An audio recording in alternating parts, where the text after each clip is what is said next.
안녕하세요. 무엇이든 물어보세요. 이건주 회계사입니다. 작년 12월 초 강남 4구와 마영성 아파트 증여 2,000건에 대해서 전수검증하겠다는 국세청 보도자료가 나왔습니다. 그런데 이 보도자료의 파급성에 비해 이를 깊이 분석한 유튜버나 전문가 컨텐츠는 의외로 많지 않더라고요. 저는 이 보도자료를 보면서 국세청의 메시지가 굉장히 분명하다고 느꼈습니다. 그동안 관행처럼 넘어가던 편법 증여를 더 이상 두고 보지 않겠다, 이런 메시지죠.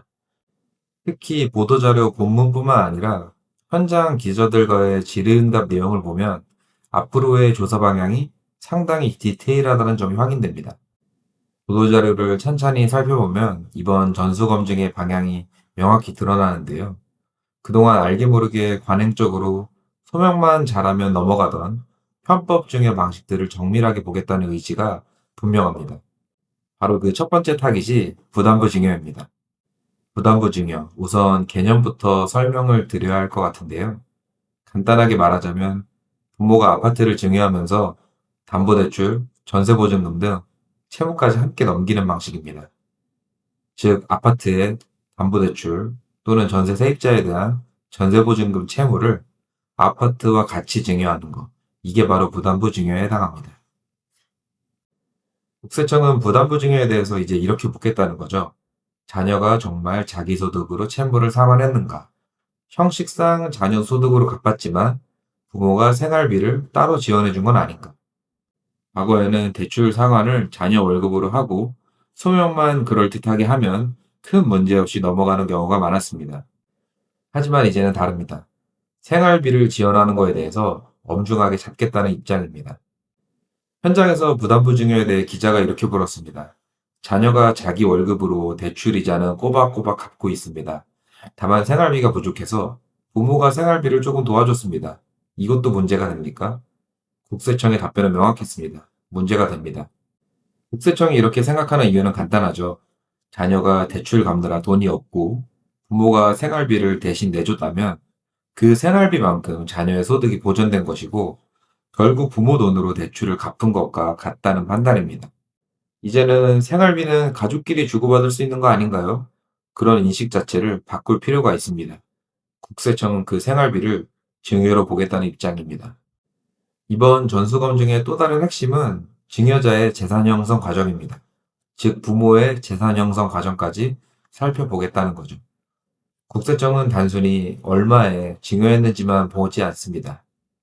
부모가 아파트를 취득할 당시 그 자금이 사업소득 탄로나 가구경비 계상이나 탈세자금 이런 등으로 마련된 정황이 있다면 관련 사업체까지 조사 범위를 확대하겠다는 것입니다. 즉, 증여 하나로 끝나는 게 아니라 부모의 과거 사업 전반에 대한 조사로 번질 수 있다. 이게 가장 큰 리스크죠. 세 번째 사례로 감정평가를 활용한 저가 증여를 잡겠다는 의지입니다. 국세청은 아주 들키기 쉬운 사례를 예로 들었는데요.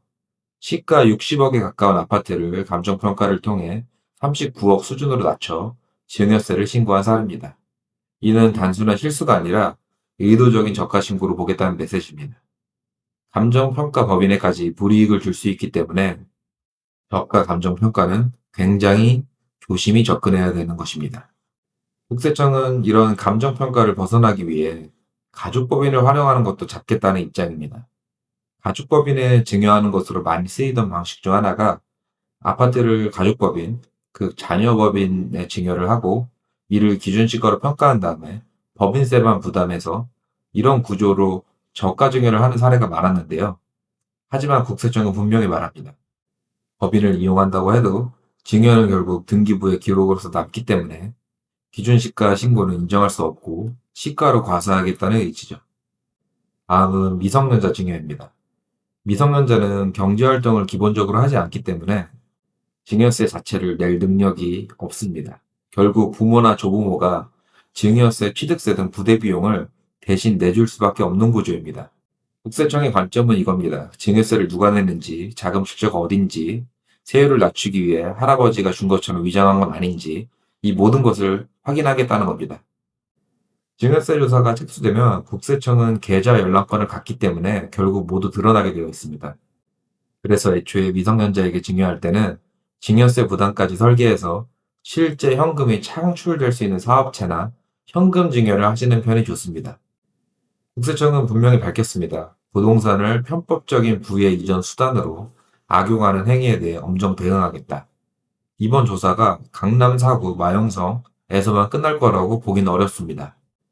서울에서 시작된 이런 조사 기법은 곧 전국으로 확산될 가능성이 아주 큽니다. 특히 서울 전역이 토지거래 허가구역인 상황에서 증여거래에 대한 전수검증이 점차 일반화될 가능성도 배제하기 어렵습니다. 요즘은 증여세를 어느 정도 내는 건 당연하다라는 인식이 생기면서 아파트 담보대출을 받고 이후에 부담부 증여를 선택하는 사례가 굉장히 많아졌습니다. 하지만 현실은 이렇죠. 채무 금액이 워낙 크다 보니까 자녀 입장에서는 월급 대부분을 대출 상환에 써야 하는 구조고 결국 부모가 생활비를 지원할 수밖에 없고 생활비 증여가 발생할 수밖에 없는 구조죠. 국세청은 그 생활비까지 증여로 보겠다는 입장입니다. 따라서 부담부 증여를 계획하고 계신다면 채무를 인수했을 때 자녀가 상환 능력이 있는지 이에 대한 고려가 필수적인 요소입니다. 이번 보도자료는 단순한 단속 뉴스가 아닙니다.